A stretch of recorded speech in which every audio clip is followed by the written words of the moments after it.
My name is Luisa Igloria, and I teach in the MFA Creative Writing program at Old Dominion University.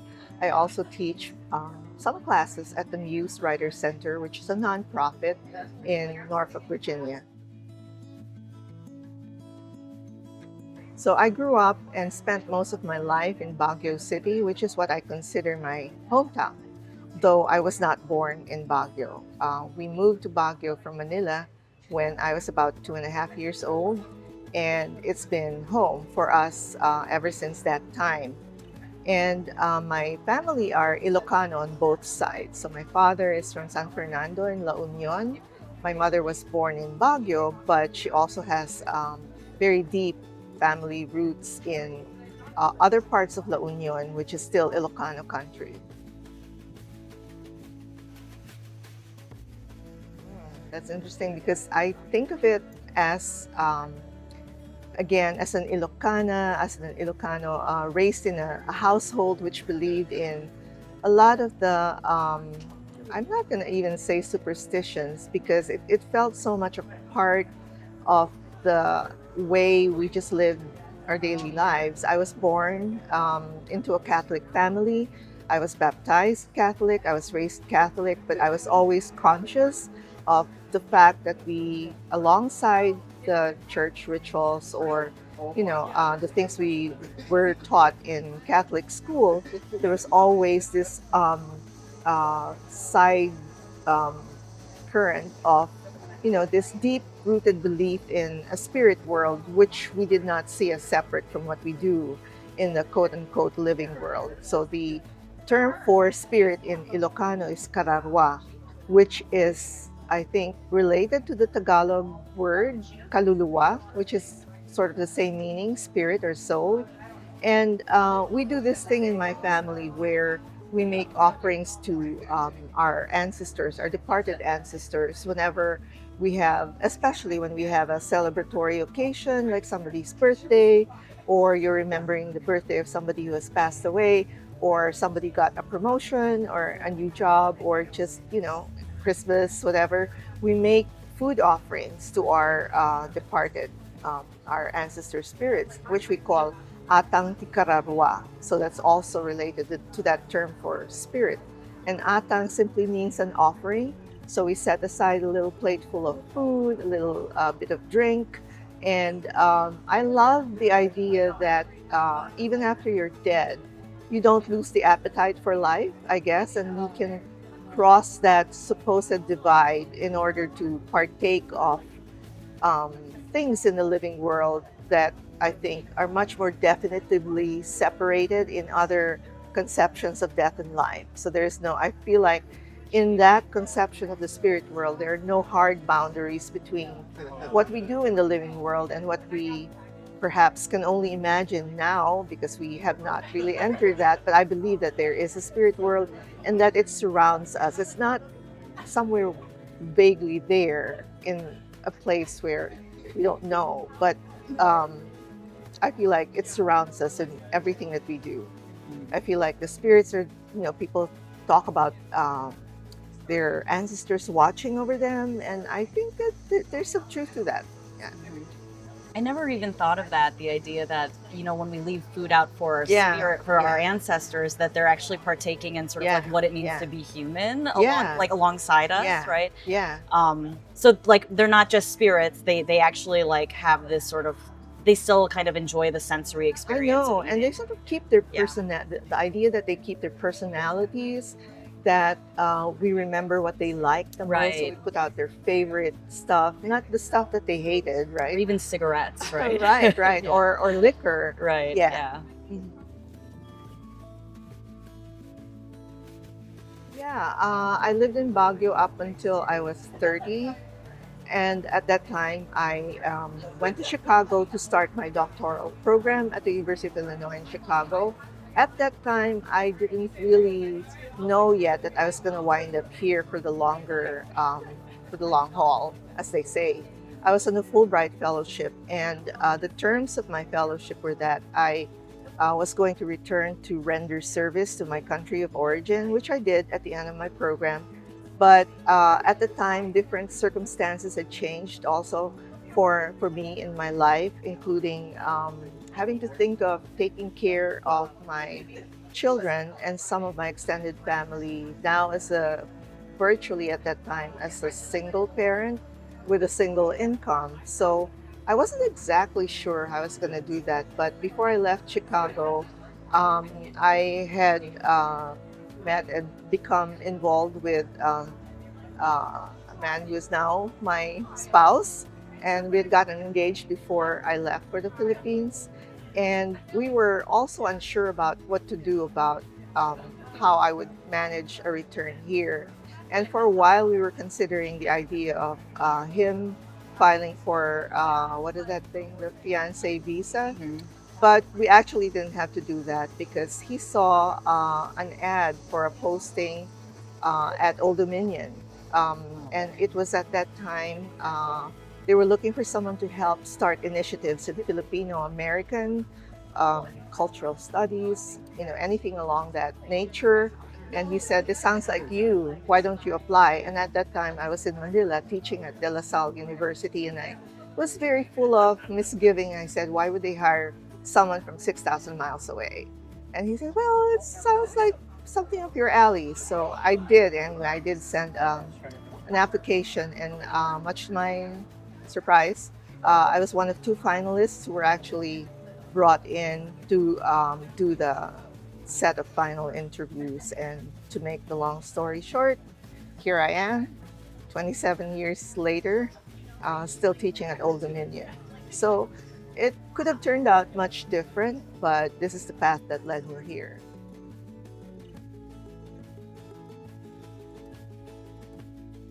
Well, we have a very rich, um, like pantheon almost of Filipino mythical and mythological creatures, and I know that the aswang is something that I heard about even as a child growing up, together with all the other, you know, variants of mythological sort of monstrous creatures.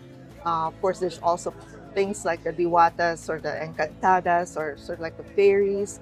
There are kapres and there are tikbalangs, and the aswang is certainly one of the figures that I was aware of. And usually, older relatives would use it as a way to warn children not to venture out of the house when it's dark or to come home right away. And so, in a way, they're sort of held up as warnings um, because something bad might happen to you if you expose yourself to the unknown. So I'm very, I'm sort of not really sure about how I buy into that idea of them being only useful as warnings, creatures to make warning, or creatures to um, scare us into some form of obedience or submission. What I'm more curious about is what they were before they turned into monsters.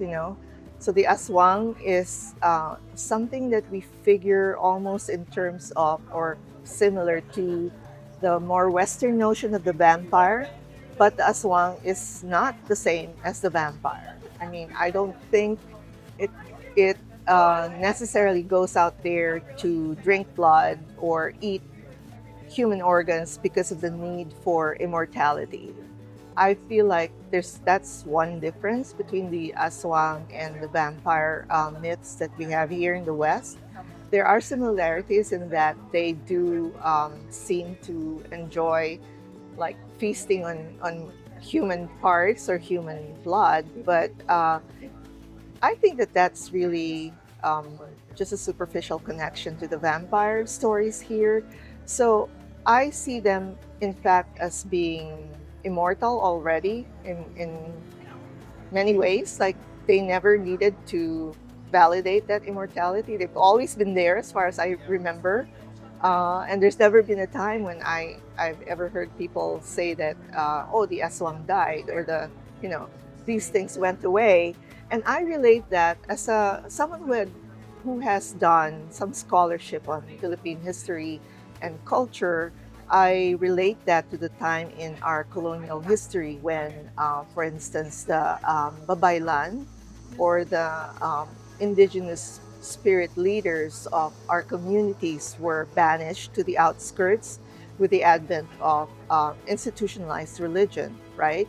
So they supplanted what we knew then of indigenous worship and prayer and sacrifice with something much more in keeping with, the Roman Catholic faith, which is what we got in the Philippines. So instead of the saints we had in the indigenous animist world, we had our pantheon of spirit creatures and spirit deities and our own conceptions of divinity.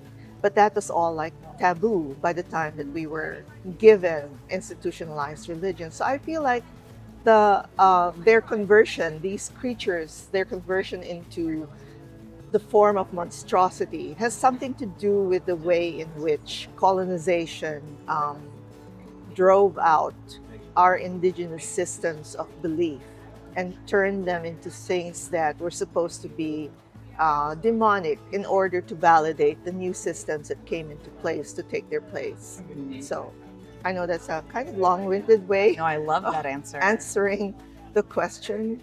Can you talk about this idea of immortality and Immortality? why you think the aswang is already immortal, or that because you hadn't heard that an aswang had died, but like this idea that like the aswang already has its own immortality, it doesn't need to gain that from others. I'm just curious, like Yeah, if you I could feel talk more like these about that. creatures, not just the aswang, but everything we think of in Philippine mythology as like, the encantadas, encanto is like the idea of mystery also, besides the idea of magic. And I think to think of it as mystery is much more satisfying to me than to think of it as magic, because magic also connotes like the idea of wanting to manipulate or be duplicitous. But I feel like these systems of belief are so old and so ancient. There's so much mystery that we don't even know. So I feel like um, that has been lost in the way, in some ways, in the ways in which some of these tales are passed on, or how they reconfigure themselves in our more contemporary time. So there are ties to those ancient stories, but I know that there's also this idea of needing to adapt and speak to the reality that people are experiencing in their own present moment. But I think I want people to imagine that world before all of this happened, and how profoundly mysterious and really untranslatable, and how beautiful that idea of a knowledge that preceded you. I feel like that's so beautiful and so powerful. And so I think that's also part of the attraction that people have. The reason why they gravitate towards these stories is there is that seed of that mystery that still calls out to us, and that I think is not totally revealed in the contemporary configurations of the tales. I'm not saying that they're wrong or that they're bad. It's just the way things happen. I mean, stories evolve. They get passed from mouth to mouth. They get adapted to their contexts and circumstances. But I want to think about that original place where they came from, and that to me is very powerful. So the idea of that immortality that I brought up, I guess, is related to that. That there is something that is very old. I don't even know about it, but it was there even before I or you or anyone else was born. And that's sort of awesome, because Yeah. all the stories, all the origin stories in our mythology point to that idea that the world didn't just, get created. It was sort of like already there. And there were all these forces already there. Well, only very generally, they would say things like the aswang is going to get you, or alongside the capre is going to get Yeah. you, or whoever, And so you're taught to be, I guess, partly, at least in my sense, in my family's sense, what we were also taught alongside these warnings was to be respectful of your environment. So if you would go out at night, and especially if you were passing through a place that you normally didn't go to, or you were out in I don't know, in the yard, even in your own yard, but it was past dark, you would say to the spirits, I'm only passing through, or I don't mean any harm. I'm just here to do my stuff, so don't hurt me. What is that in Ilocano? What is What? it in Ilocano? The word, because in Bisaya it's tabi-tabi po. Tabi-tabi Yeah. po. I'm not sure anymore, but there's, Okay. I think that there is a related concept in Mhm. Ilocano. Well, it means, of course, that I have undertaken a journey to another place different from the place of my birth. It means that I have had to reconsider my relationship with ideas like indigeneity.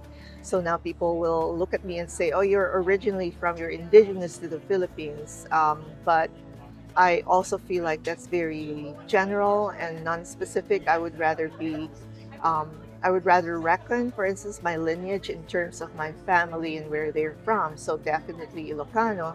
But I also have ties to Baguio, which is in the Cordillera, which is also very indigenous in terms of its original communities. But I'm not any of the indigenous tribes. I'm not from any of them in the Cordillera regions. But I feel like I have um, imbibed a lot of the values and the ethos also from living there. So these things, I feel like I have taken what I was raised with and what I experienced in my earlier life before coming to America. And I have tried to honor those values and those characteristics that tell me that this is who I am, despite the immigration to a different place.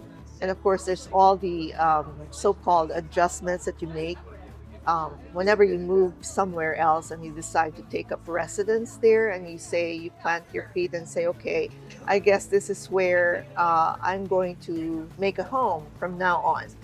But for me, it doesn't mean the forswearance or abandonment of those other things that came before this point in one's existence. So it's not a shucking off. I feel like it's, in fact, it's a, I don't know, an expansion of your own individual conception of self, to think of it in terms of more of the totality of that and not simply in terms of the arrival and then a forgetting of the past. You never forget, I don't think, and nothing ever leaves you. Yeah, as a poet, you write a lot about nostalgia and Hmm. memory and longing. Yeah, So, do you yeah. feel like that's a part of being Filipino? Is this experience of being Filipino-American is this experience of longing? Yeah, well, I don't know that I can speak necessarily for everyone's experience of this, but certainly in my own experience, there's a lot of that. And as you say, because I'm a poet, I'm constantly working with the materials of memory in order to instruct me on how to use language, on how to view view my everyday experience through the lens of other things that feel necessary to me and my expression as an individual. So yeah, for me, those are very important things.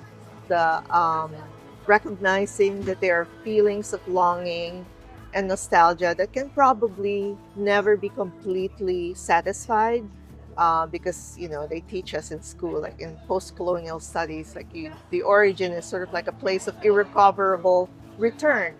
But it's there to also, I think, put things in perspective. So it's at times it feels, I guess, like a bittersweet longing, and at other times it's also a feeling that can help you ask questions like, so how do I define what comes after?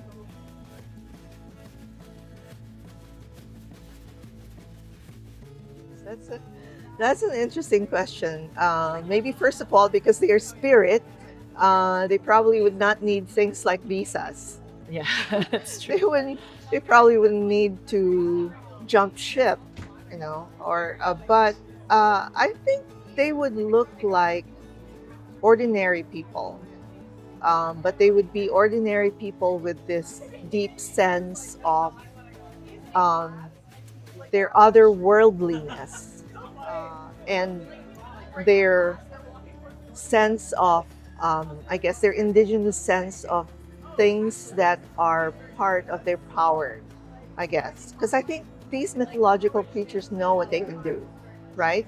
They can be benevolent at times, they can be um, vengeful at times, they can be jealous, they can be scorned, they can, they can do good things for people, they can give gifts, but they can also withdraw them. So I feel like these are people with very heightened sense of what they possess, their intuitive powers. So I feel like maybe every Filipino has like a latent seed of the aswang in them, or any other, name your spirit creature. Maybe it's the aswang, maybe it's the tikbalang, maybe you want to channel your inner encantada, I don't know, or your inner tikbalang, and do things with a different tenor than just maybe the usual way we figure. For instance, difficulty is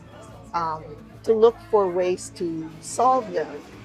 And usually solutions are thought of as things coming from external sources also. We need this, we need that. But I think the stories that mythology provides are really a lesson in drawing from what's already in you.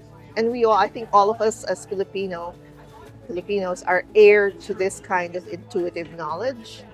And that's why we are so attracted to these stories, because they remind us of not just who we were, but who we are.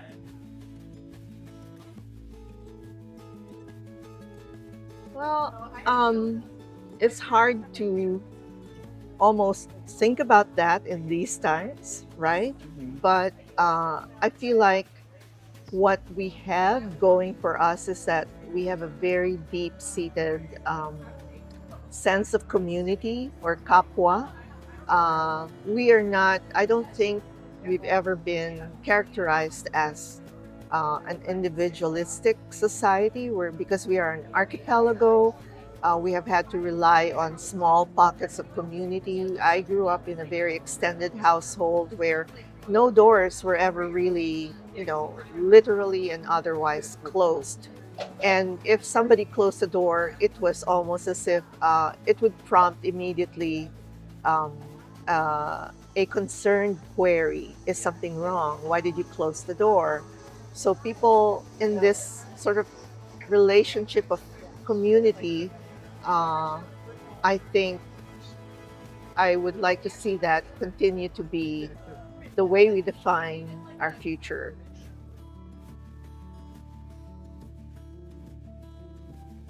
So I like to support Filipino-owned businesses. So Cafe Stella is one of them, and here we are talking in Cafe Stella. Project Seed Coffee also, which is a venue where you and I had our book launch last year, Yeah. a double book launch. I love Angie's Bakery. Can never get enough of their I know. bread or their ube, this and that, ube coffee. So yeah, most of the places around here are food related. Of course, if people bring guests from out of town, they will mention things like the MacArthur Memorial. So there are repositories of history like that around here in Virginia Beach. There's also the Filipino Cultural Center in Virginia Beach, where they put up, was it 2 or 3 years ago, a marker honoring Filipinos in the Navy. So there are those. And of course, the presence of Filipinos here on the eastern seaboard has long been known to be among the largest. I think it is considered to be the second largest on the eastern seaboard. And we have a long history dating back to, you know, right at the tail end of the 1890s, when um, the Philippines was handed off to another set of hands. Mhm. But even then, recruitment in the Philippines for the US Navy was already taking place. And as I recall, at that same time, there was this there were collections being made in our waters, in maritime waters, of fish. And I think one of the largest collections of maritime specimens from that period, which I think is being held somewhere in the Smithsonian, um, came from Philippine waters. Oh, I think really? over half of the maritime specimens collected at that time were from Philippine waters. Wow. Yeah, yeah. So it's not necessarily Hampton Roads, but it is something that I found out shortly after my family and I moved here. And we did go to DC to kind of look at or look for Yeah. the fish, and we were lucky to see some of them, vats of them in a basement, not in the displays outside, but someone kindly took us down there, and there were these vats of fish, of course, in preservative. Um, they were almost like ceiling height vats, and they still had their little tags in old-fashioned script, identifying what species or what type of fish they were. So that was pretty memorable. Wow. Yeah.